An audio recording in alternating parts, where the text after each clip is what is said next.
ठाणे शहरातील घोडबंदर परिसरामध्ये गेल्या अनेक दिवसांपासून वाहतूक कोंडीची समस्या ही भेडसावते। या वाहतूक कोंडीच्या समस्येमुळे ठाणेकर नागरिक अगदी त्रस्त झाले आहेत। त्यामुळे नागरिकांच्या समस्या लक्षात घेता आज शिवसेना उद्धव बाळासाहेब ठाकरे गटाचे माजी खासदार राजन विचारे यांनी पोलीस आयुक्त त्याचबरोबर ठाणे महानगरपालिकेचे आयुक्त सौरभ राव यांची भेट घेतली। तसेच या भेटी दरम्यान या संपूर्ण समस्येबाबत चर्चा देखील केली।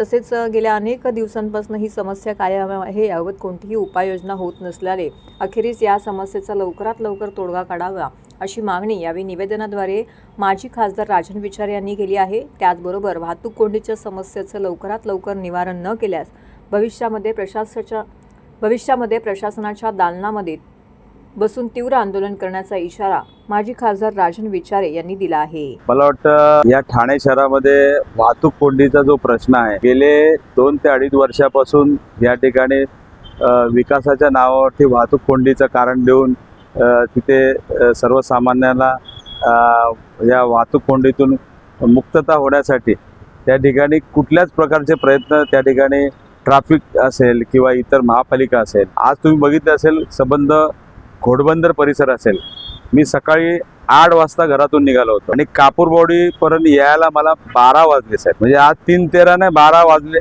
तुम्ही बघितलं ठाण्याचे संबंध ट्रॅफिक कोंडी, आज सर्वसामान्य माणसाला जर ठाणा स्टेशनला यायचं असेल तर मला वाटतं 2-2, 3-3 तास लागत असेल, तर मला वाटतं दुर्दैव आहे। या सरकारला किंवा या प्रशासनाला बिलकुल ठाण्याच्या समस्या सोडवण्यासाठी बिलकुल वेळ नाही। फक्त या नगरसेवकाला फोड, त्या नगरसेवकाला फोड, याला फोड, त्याला फोड, हे एवढेच सर्व कामं त्यांची चालू आहेत। परंतु आज सर्वसामान्य माणूस आज हवादिल झालेला आहे। आणि कशा पद्धतीने तुम्ही बघितलं असेल की आज दिवसभरामध्ये नियमाप्रमाणे हेवी ट्रॅफिक सोडू नये असा नियम असताना सुद्धा आज ठाणे शहरामध्ये हेवी वाहतूक त्या ठिकाणी सोडली जाते। त्या ठिकाणी ट्रॅफिकचे पोलीस नसतात, वॉर्डनवरती सोपवलं जातं। आणि आज तुम्ही बघितलं असेल सर्व मुख्यमंत्री जर येणार असेल तर 1-1 तास 2-2 तास मला वाटतं सर्व रस्ते बंद केले जातात। अरे कशासाठी हे काय करता तुम्ही? आज तुम्ही बघितलं असेल जवळजवळ या संबंध ठाणे पोलीस यंत्रणामधले जवळजवळ 60% पोलीस तर मला वाटतं मुख्यमंत्र्यांच्या ताफ्यामध्ये असतात। सर्वसामान्य तिथे ह्याला ट्रॅफिकला पोलीसच त्या ठिकाणी नाहीत। आज तुम्ही बघितलं तर कित्येक दिवस आपल्याला ट्रॅफिकसाठी अधिकारी आता मला वाटतं चांगले अधिकारी त्या ठिकाणी आलेले आहेत, त्यांनी चार्ज घेतलेला। आज आम्ही पोलीस कमिशनरना मला वाटतं मी जवळजवळ 20 ते 22 फोन सकाळपासून केलेले आहेत। म्हणजे 1-1 तास एका जागेवरनं न हलता त्या ठिकाणी ट्रॅफिक त्या ठिकाणी ठप्प झाली होती। आणि अशा परिस्थितीमध्ये जर असं हे झालं तर मला वाटतं आम्हाला त्या महापालिका आयुक्त असेल किंवा आपलं पोलीस आयुक्त असेल यांच्या दालनामध्ये बसण्याशिवाय दुसरा कुठलाही रस्ता नाही। आणि या संदर्भामध्ये आम्ही त्यांना इशारा दिलेला आहे की ही ट्रॅफिकची समस्या दूर झाली पाहिजे, नंतर आम्हाला रस्त्यावरती उतरावं लागेल।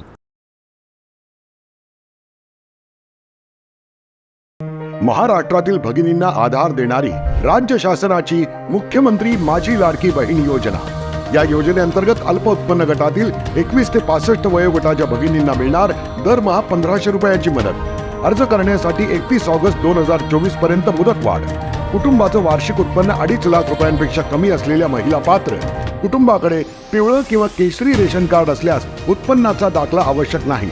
पांढरं रेशन कार्ड असेल किंवा रेशन कार्ड नसेल तर कुटुंबाचं वार्षिक उत्पन्न 2.5 लाखांपेक्षा कमी असल्याचा दाखला आवश्यक। योजनेसाठीचा ऑनलाईन अर्ज नारी शक्ती दूत ॲपवरून किंवा पोर्टलवर भरता येईल। ज्या भगिनींना ऑनलाईन अर्ज भरता येत नसेल त्यांच्यासाठी अंगणवाडी, ग्रामपंचायत, वॉर्ड ऑफिस, सेतू सुविधा केंद्रामध्ये किंवा आशाताई बचत गटाच्या CRP यांची मदत उपलब्ध। आता आपल्याला अभिमानानं म्हणता येईल, सुखी आणि सुरक्षित आहे माझी लाडकी बहीण।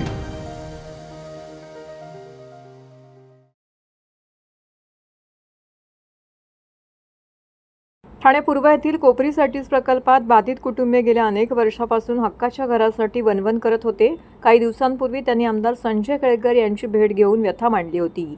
या प्रकरणी तातडीने पालिका स्तरावरती पाठपुरावा केल्यानंतर या कुटुंबांना BSUP योजनेत घर देण्याचा निर्णय घेण्यात आला। त्यांना पत्र मिळाल्यानंतर त्यांच्या डोळ्यातनं आनंद अश्रू तरळले।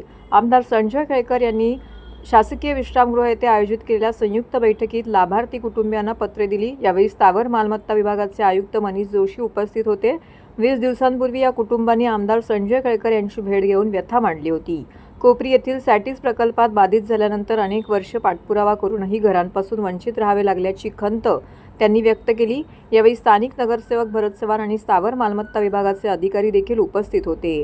यावेळी केळकर यांनी या कुटुंबांना तातडीने घरं मिळण्याचे निर्देश दिल्याचे शिवाय स्थावर मालमत्ता विभागाची श्वेतपत्रिका काढण्याची मागणी केली होती। या बैठकीनंतर पालिका स्तरावरती तातडीने या कुटुंबांना घरं देण्याबाबत हालचाली सुरू करण्यात आल्या आणि या लाभार्थ्यांना BSVP योजनेत घरं देण्याबाबतचा प्रस्ताव तयार करून आयुक्तांची मंजुरी घेण्यात आली।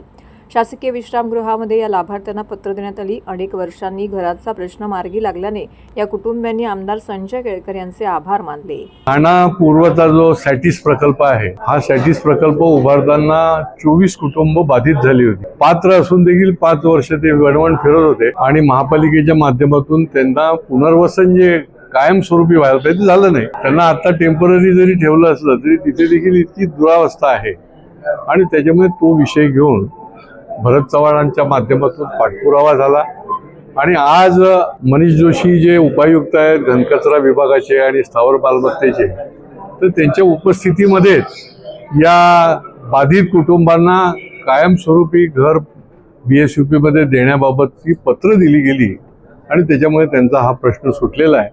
खरं म्हणजे विकासाची कामं होत असताना, रुंदीकरण होत असताना अनेक लोक जेव्हा बाधित होतात त्यांना वेळच्या वेळी करण्याची जी प्रक्रिया महापालिकेने उपलब्ध केली पाहिजे ती होत नाही आणि त्याच्यामुळे लोक जे आहेत ती अक्षरशः भटकत असतात, वणवण फिरत असतात। तर पुढच्या काळामध्ये याच्या संबंधामधला एक ठोस अशा प्रकारचा ॲक्शन प्लॅन देखील बनवला गेला पाहिजे आणि त्याच्याकरता मी महापालिकेला पाठपुरावा करणार आहे। आमच्या कोपरी भागामध्ये जे सॅटिस होतं प्रकल्प, त्यामध्ये हे 24 लोक जे राजनगर रहिवासी आहेत, काशाई मंदिराच्या बाजूची, ती लोक बाधित झाले होते आणि 5 वर्षापासून ते भटकत होते। त्यांना कुठं न्याय भेटत नव्हता। ज्या टायमाला या लोकांना प्रकल्पांना काढण्यात गेलं त्या टायमाला सांगितलं की नाही तुम्हाला आम्ही कायमस्वरूपी घरं देऊ आणि त्यांनी प्रकल्पाला मदत केली, पण वस्तुस्थिती तशी झाली नाही आणि ते लोक बिचारे दोस्तीमध्ये जिथं टाकले होते तिथं परिस्थिती अशी आहे की ते लोक नरकत राहतात, कारण तिथं घाणीचं एवढं साम्राज्य आहे, तिथं सर्व लिफ्ट बंद, हे बंद आणि परिस्थिती एकदम बिकट असल्यामुळं त्या टायमाला जेव्हा माझ्याकडे आले त्या टायमाला 15 दिवसापूर्वी केळकर साहेबांच्या हे निदर्शनात आणलं आणि साहेबांनी जनता दरबार इथं केला होता, तेव्हा त्या लोकांचं म्हणणं ऐकून घेतलं आणि मनीष जोशी उपायुक्त साहेब यांनी सांगितलं की नाही साहेब, मी त्यांचं पात्र लोक आहेत, त्याला ताबडतोब त्यांना आपण BSVP मध्ये जेवढा नवीन प्रकल्प होईल त्यामध्ये आपण त्यांना देऊ आणि त्यामध्ये मी संजयजी केळकर साहेब आमचे आमदार त्यांचे अभिनंदन करतो। मनीष जोशी उपायुक्त यांचे मी आभार मानतो। बाप्पाच्या आगमनासाठी आता अवघे 2 दिवस शिल्लक राहिले आहेत, त्यामुळे तयारीचा उत्साह शिगेला पोचला आहे। त्यात आगमनाआधीचा शेवटचे 2 दिवस असल्याने गणेश भक्तांनी हा हक्काचा मुहूर्त साधत बाजारपेठेमध्ये खरेदीसाठी गर्दी केली आहे। मखरांच्या ऑर्डर देण्यापासून ते सजावटीचे सामान खरेदी करणं, पूजा साहित्य, अलंकारासह विविध वस्तूंची खरेदी करण्यात चाकरमानी व्यस्त असल्याचे दिसले। दुकानांपेक्षा रस्त्यावर सजणाऱ्या मॉलमधून खरेदी करण्याचा कल जास्त दिसून येत होता, त्यामुळे ठाण्याच्या मुख्य बाजारपेठेतील रस्तेही गर्दीने हाऊसफुल झालेत। रस्ते फुटपाथवरूनही चालण्यासाठी जागा नसल्याने वाहनांची कोंडी झाल्याचंही अनेक ठिकाणी दिसून आले। 7 सप्टेंबरपासून गणेशोत्सवाला सुरुवात होत आहे। दरवर्षीप्रमाणे यंदाही गणेशोत्सव त्याच भक्तिभावात आणि धूमधडाक्यात साजरा करण्यासाठी गणेश भक्त सज्ज झाले आहेत। ठाण्यातील हजारो चाकरमानी गणपतीसाठी गावी जाणार आहेत, पण शहरात राहून घरी बाप्पा आणणाऱ्यांची संख्याही हजारोंच्या वर आहे। त्यामुळे आपल्या बाप्पाची मूर्ती सुबक दिसण्यासोबतच त्याला साजेसा मखर सजावट करण्याची लगबग सध्या सर्वत्र दिसत आहे। सकाळपासूनच बाजारात ही गर्दी होण्यास सुरुवात झाली आहे। दुपारच्या जेवणानंतर ही गर्दी हळूहळू वाढण्यास सुरुवात झाली आणि गर्दी अधिकच वाढलेली पाहायला मिळाली। ठाण्यातील स्टारफिश स्पोर्ट्स फाउंडेशनचा 14 वर्षीय जलतरणपटू आयुष प्रवीण तावडे याने मुर्शिदाबाद कलकत्ता येथील भागीरथी नदीमध्ये 78वे जगातील सर्वात लांब पल्ल्याची 81 किलोमीटर लांबीचे अंतर 12 तास 20 मिनिटांमध्ये पार करून 5वा क्रमांक पटकावला आहे। 81 किलोमीटरचे अंतर पोहून जाणारा आयुष तावडे हा स्पर्धेतील सर्वात लहान जलतरणपटू ठरला असून त्याचं सर्वत्र कौतुक होत आहे. आयुष तावडे हा ठाण्यातील पाचपाकाडी येथील सरस्वती सेकंडरी स्कूल येथे इयत्ता 10वीमध्ये शिकत आहे. तसेच तो ठाणे महानगरपालिकेच्या कैलासवासी मारुतराव शिंदे तरण तलाव येथे नियमित जलतरणाचा सराव कैलास आखाडे यांच्या मार्गदर्शनाखाली करत आहे. ठाणे महानगरपालिकेचे कर्मचारी प्रवीण तावडे यांचा तो सुपुत्र आहे. नुकत्याच बँकॉक येथे झालेल्या आशियाई निमंत्रित जलतरण स्पर्धेत स्टारफिश स्पोर्ट्स फाउंडेशन 5 वर्षीय रेयांश खामकर यांनी 2 रौप्य व 2 कांस्य पदक प्राप्त केले आहेत. तर खनक दिनेश करडे याने 1 रौप्य आणि 2 कांस्य पदक पटकावले आहेत. या दोन्ही जलतरणपटूंचे देखील सर्व स्तरातून कौतुक होत आहे. स्टारफिश स्पोर्ट्स फाउंडेशनच्या या सर्व जलतरणपटूंचे ठाणे जलतरण हौशी जलतरण संघटनेचे आमदार निरंजन डावकरे, महाराष्ट्र राज्य जलतरण संघटनेचे अध्यक्ष आनंद माने, उपाध्यक्ष राजेश मोरे, सचिव राजेंद्र पालकर, ठाणे महानगरपालिकेच्या क्रीडा अधिकारी तथा उपायुक्त मिनल पालांडे, तरण तलाव व्यवस्थापक रीमा देवरुखकर, उपव्यवस्थापक रवी काळे यांनी कौतुक करून त्यांना पुढील वाटचालीसाठी शुभेच्छा दिल्या आहेत. डॉक्टर राजेश मडे फाउंडेशन व दैनिक लोकमत संचालित गणेश दर्शन स्पर्धेचा श्री गणेशा संपन्न झाला. ठाण्याच्या कोरम मॉल येथे शालेय विद्यार्थ्यांचे गणेश मूर्ती बनवण्याचे वर्कशॉप आयोजित करण्यात आलं होतं. त्यामध्ये ठाण्यातील संकल्प विद्यालय, ब्राह्मण विद्यालय, संकेत विद्यालय, शारदा विद्यालय व न्यू इंग्लिश स्कूल अशा विविध शाळेतील विद्यार्थ्यांनी उत्स्फूर्त भाग घेतला. गणेशाची सुबक मूर्ती बनवण्याचे प्रात्यक्षिक प्रशिक्षक शिक्षकांनी दिले. या छान उपक्रमात संस्थेतर्फे माजी नगरसेविका प्रतिभा राजेश मडवी, दैनिक लोकमततर्फे सांस्कृतिक विभाग प्रमुख नितीन खरे तसेच विभाग शाळांचे मुख्याध्यापक उपस्थित होते. तसेच महाराष्ट्र प्रदूषण नियंत्रण बोर्डाच्या माध्यमातून शालेय विद्यार्थ्यांकडून प्रदूषणमुक्त पर्यावरणपूरक गणेशोत्सव साजरा करू अशी प्रतिज्ञा घेण्यात आली. गणेशोत्सवाचं औचित्य साधून शालेय मुलांच्या कलागुणांना वाव देण्याचा हा एक छोटा प्रयास आहे असं प्रतिपादन संस्थेच्या वतीने माजी नगरसेविका प्रतिभा राजेश मडवी यांनी व्यक्त केले. राज्य परिवहन मंडळातील कर्मचाऱ्यांना एप्रिल 2020 पासून मूळ वेतनामध्ये 6,500 रुपयांची वाढ करण्याचा निर्णय मुख्यमंत्री एकनाथ शिंदे यांनी घेतला. या निर्णयाचे एसटी कर्मचारी कृती संघटनेने स्वागत करीत मुख्यमंत्र्यांचे आभार मानले. ऐन गणपतीच्या उत्सवाच्या काळामध्ये एसटी संपामुळे सामान्यांना झालेल्या त्रासाबद्दल मुख्यमंत्र्यांनी संघटनांकडे तीव्र नाराजी व्यक्त केली.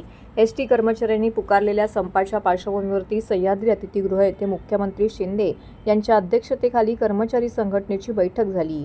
यावेळी उपमुख्यमंत्री देवेंद्र फडणवीस, उद्योगमंत्री उदय सामंत, आमदार सर्वश्री सदाभाऊ खोत, गोपीचंद पडळकर, मुख्यमंत्र्यांचे अप्पर मुख्य सचिव डॉक्टर IS चहल, अप्पर मुख्य सचिव विकास खारगे, परिवहन विभागाचे अप्पर मुख्य सचिव संजय सेठी, वित्त विभागाचे अप्पर मुख्य सचिव OP गुप्ता, एसटी महामंडळाचे व्यवस्थापकीय संचालक माधव कुसेकर यांच्यासह विविध कर्मचारी संघटनांचे प्रतिनिधी उपस्थित होते.